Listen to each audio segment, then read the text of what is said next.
Thousands of people rallied in Tel Aviv on Sunday in support of Israel's right-wing parties as Prime Minister Benjamin Netanyahu attempted a last-minute push to close a gap with his main challenger just days before the elections.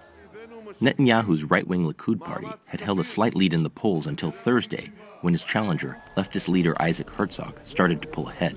Polls released Friday showed Herzog's alliance could win 25 seats in the Knesset, and Netanyahu's Likud party may end up lagging behind at 21.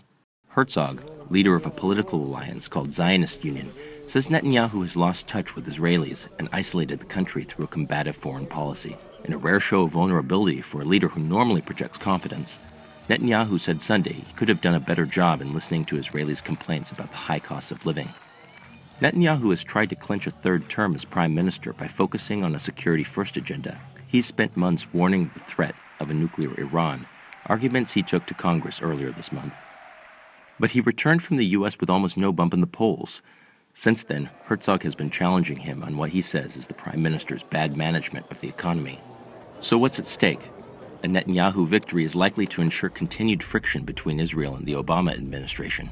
If re-elected, Netanyahu would likely to continue to expand Jewish settlements in the West Bank and leave mothballed negotiations over a separate Palestinian state.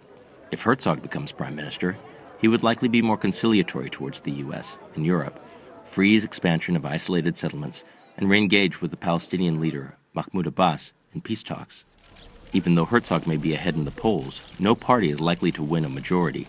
If that happens, who becomes prime minister will depend on which party can form a coalition, a game of horse trading which could last through April.